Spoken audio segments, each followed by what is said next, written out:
Cəməm, hamıya maraqlıdır da. Niyə? Tutaq ki, indi yəqin ki, reabilitasiya mərkəzimizdə çox insanlar var da, hansı ki, kimi içkidən, alkoqoldan əziyyət çəkir, gəlib xilas olmaq istəyir, kimi narkotikdən xilas olmaq üçün gəlir.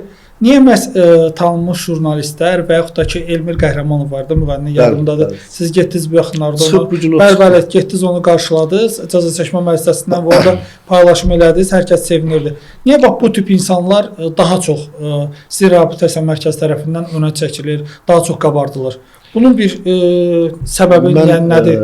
İnşallah bu yaxınlarda bizim jurnal formasında mən işçilərimizdən xahiş eləmişəm hazırlasınlar.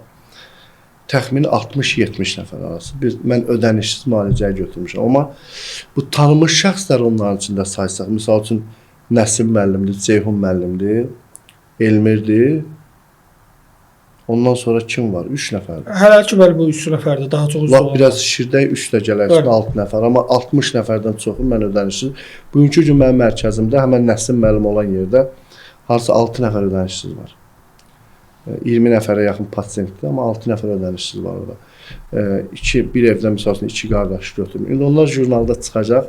150-200 nəfər güzəştli şərtlərlə təxmini 100 nəfərə yaxında 60-70 arası belə tam ödənişsiz və ödənişsizləri də o demək deyil ha mərkəzin.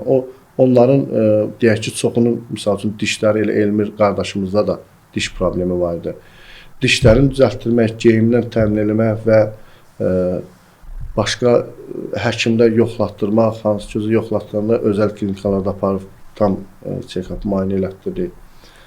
Bütün misal üçün orada onların hər bir şeylə təmin eləyirik Allah'ın. Bütün vəsaitləri belə başa düşdüm ki, siz özünüz şəxsən qarşılayırsınız da, düzdürmü? Yox, yəni digər olan biznesimizdən və yaxud da hər hansısa bir biznesimiz var əlbəttə ki. Oradan əldə elədiyiniz gəliri bu xeyriyyə məqsədində. Misal üçün bu toyları mənim tikinti şirkətim var balaca. O toyları mən oradan eləyirəm. Misal üçün bəzən ərzaq dükanına borcumuz yığılır, reabilitasiya borcu. Oradan ödəyirik. Birdən görüş bir 10.000, 15.000 manat civarında yığılıb aparıb ödəyirik. Yəni valideynlər pulu verə bilmir, aparıb belə ödəyirik. Yəni tək reabilitasiyanı bunu eləmək olmaz.